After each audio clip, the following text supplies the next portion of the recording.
one day late, not my fault. It was the fault of internet, was off yesterday, even today it was kind of groggy getting in. But yeah, today's topic on my rambles, once again, not on a Tuesday, but a day after Tuesday.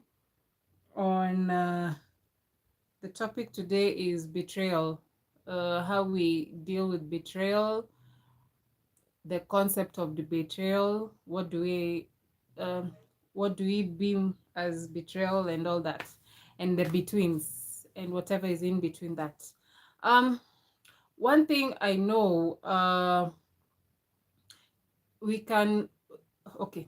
One thing I know is family we don't choose. We find ourselves in those families, and friendship or relationships is something that we choose, and both of them hurt differently when betrayal comes up. In family cases we hear about um, maybe a lie or a secret that was kept for the longest time that maybe can affect you negatively, mostly negatively, or positively, depending on what the family secret entails.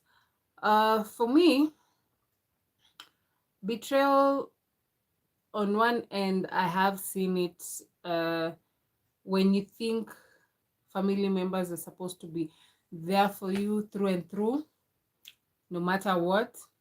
It's not always the case, because everyone has their own agenda, and they're also human. So everyone has their own want for that kind of relationship that you have, basically. Uh, when my parents when my parents separated, um, personally, I would think that both families will have the best intentions for uh, the kids, us now, and it didn't turn out to be that one. We found out which family really had our backs, supported us when we were down and out, and without expecting, without any expectations, like, oh yeah, you a favor for a favor or something of the sort. But I, it's a hard. Oh, hi, Sachin. I talk slow. I'm talking about betrayal, and I'm thinking of family betrayal, friendship betrayal, and any other betrayal that we know. In case of any questions you may ask or inputs. So, like when we left, we are the ones who left my father, and his family never reached out, but reached out later on just to confirm if my sister is theirs, uh, which was weird. And when they confirmed that she's actually from my father, they did nothing, like no support system. My mom struggled to look for school fees for all her three children, and homing for paying for where to live, our food and all that. And it was difficult because which was weird, because my dad's family is well off. My mom's family are from farming, and they have made a name for themselves. So you'd expect the people who are well off to support the family and all that, but nah, that was not the case. So later on, when I was in college, I remember my grandmother, the one I'm named after, my dad's mother, reached out, and her reaching out was not for, like, to come and see how we are and how we are doing, but that's when they came to confirm if my sister is my dad's child. And when they came and saw that truly my sister has my features and looks like me and also looks like my dad. After that, they never communicated, just went silent. The other time I think they've reached out was way, way later when I started working. And to me, I saw it as a betrayal because we are from that family. It's not a secret that it's a secret family. My dad and mom were wedded in church, and we had been visiting them. But after the separation, they never reached out to the kids, us. The only person they reached out was me, not even my brother. And when I look at it, it's a betrayal since I thought family should be there for their family members. We said blood is thicker than water, but in other cases, the water is thick, a little bit more thick. So for me, that's my perception of family betrayal. Um, but other than that, we know of many betrayal we've had of sisters dating their sisters' husbands or craziness. The things I've heard from Reddit, it gives me shock. The way we usually make fun, say no, some people marrying within their family is like some, allegedly, it's like a community in Alabama. But all through, when even in Kenya, I've heard stories of that happening, and I wonder, when does it stop you not to betray not just a friend, but your own flesh and blood, that you take their own husband or their own wife and you expect them to be okay with that, and when they cut you off, you think you're justified for the actions you've done, but not seeing that the trust you've broken. And they say when trust is broken is like a broken glass. When you put it back together, it's not the same because you'll see the cracks and all that, unless you pass it through a kiln and burn it. And that means a lot of TLC is needed, a lot of patience, because you may ask for forgiveness, but the person you're asking for forgiveness from, it's their choice. It's them to decide when to forgive you and when to let go. To my not just understanding, that's how it is. If you ask me for forgiveness for whatever you've done, I might not choose to forgive you immediately, or I decide not to forgive you at all and just cut off the relationship, burn the bridges, and move on with life, so that you may have a clear conscience because you did ask for forgiveness or an apology and you're remorseful. But if they decide not to accept your apology and accept whatever you were remorseful about, it's good. Just move on. If they decide to take you back, that's their choice. Time and when also determines, are they willing to, or is there that, it doesn't have a time frame because it depends with how they felt. Is it a major betrayal? Depending, even if it's a small betrayal and they feel in their heart they don't want you in your life, in their life, or you in your life, they don't want you in your life, just accept it. Ask for forgiveness if it's with a clear conscience and wholeheartedly. You did your own. Then we know friendships come and go, there's downfalls and all that.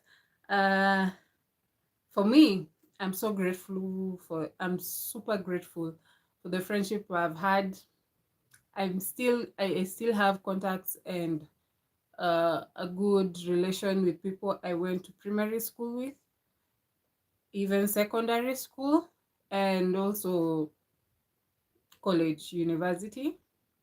I've made friends through colleagues and all that. Have I had a betrayal of friendship? Oh, I did. I did once, and we worked it out. Um, but for me, let me say, on my side of the story, once I felt the trust had been broken, I I just kept my distance, and like even when we started talking afterwards, it was awkward. So I was not stepping on eggshells because I didn't do anything wrong according to how I was seeing it. But I didn't want to, like, we go back to the good friendship without even resolving whatever issue we had. And I was like, mm-mm, it's not, the trust was broken. It's not going to be the same again. We'll just be cordial, friendly. Putting you to be that close to me again, nah, it's not happening. I have had my best friend since kindergarten up to now. We're still friends.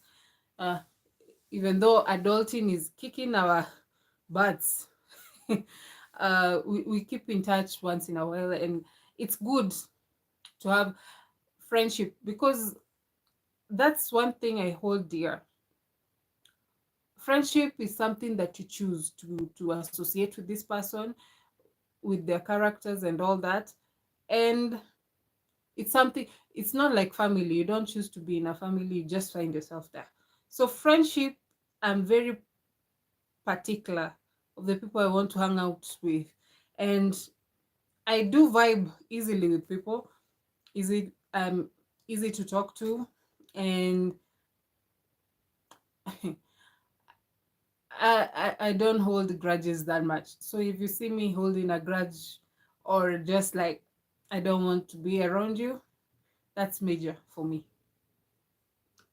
Even my friends say so.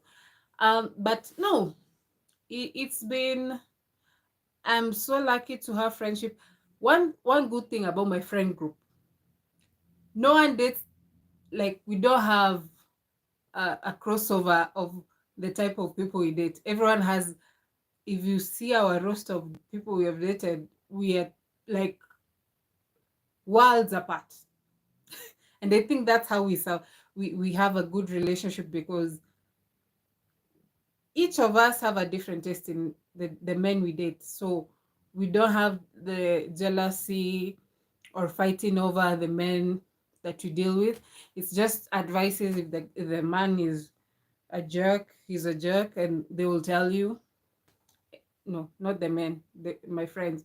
And if he's good, he's good, and they'll vibe. But I've never heard of hanging out with my friends' men if my friend are not there.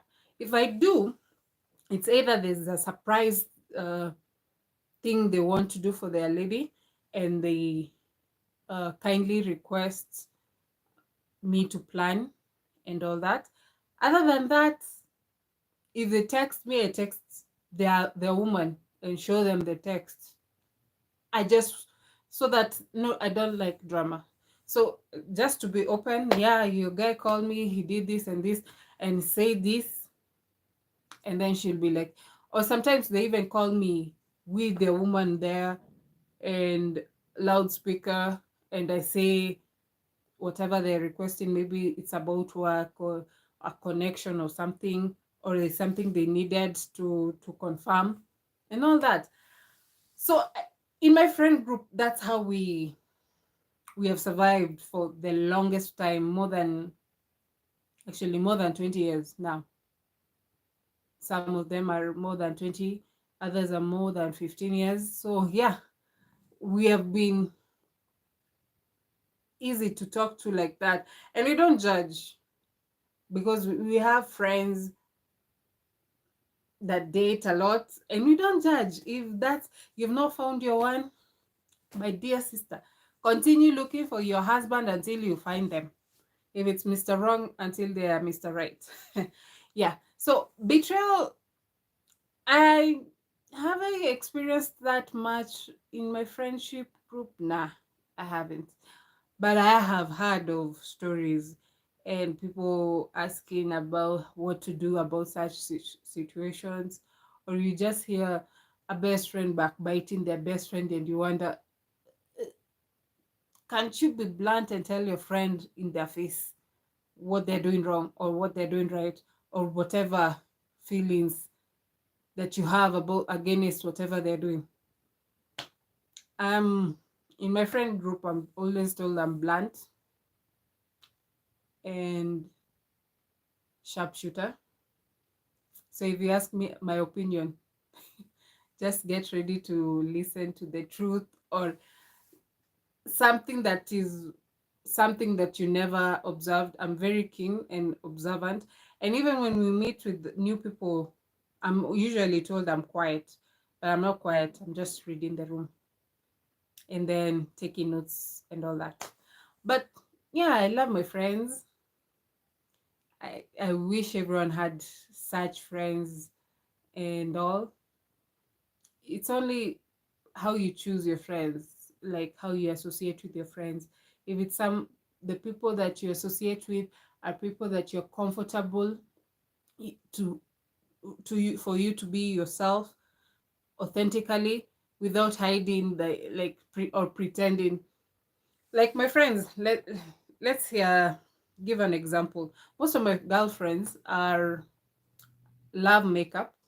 I don't. I'm naturally, I don't do any makeup. The only thing I do mess with is my hairstyle and all that, and bystanders. That's the only thing. But makeup, I don't touch it. I don't have fake lashes and all that. But my friends do. The first time I remember, one of my college buddy tried, when we were just new in college and getting to know each other. She tried to convinced me to try makeup, and I was like, not on my skin. Yeah, this is naturally my skin. You can see now you can see the pores and all that. Nothing I apply, my eyebrows are that color. So she tried, and I was like, if you try to put anything on my face, I'll break your hand. And we had an understanding. You love makeup, I don't. I love my skin the way it is. I've used Vaseline all my life. So I'll not stop you to do you. You do you. I do me. And just live with acceptance. If a person is into something, I am into cars, machinery, but I'm not that girly. So yeah, even my dress code, dull colors, no screaming colors, black.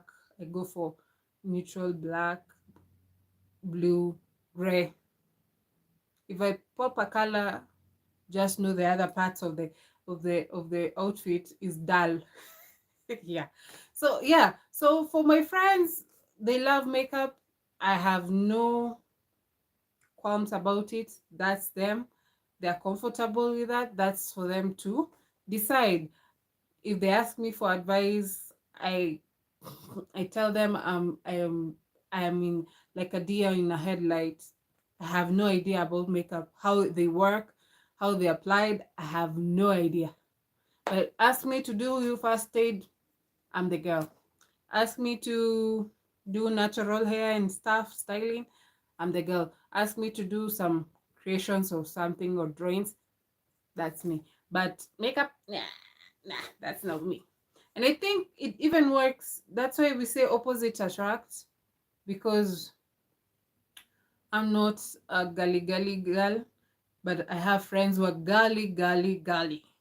Too much gully. Who are pink is my color and all that. But nah, I think even that dynamic of having different interests also makes the group interesting, because you're not monotonous, or you're not it even gives you room not to compete over things that are minute, according to me. So different tastes, different attractions makes good for good friendship that will not give you betrayal. Even taste in men. Yeah.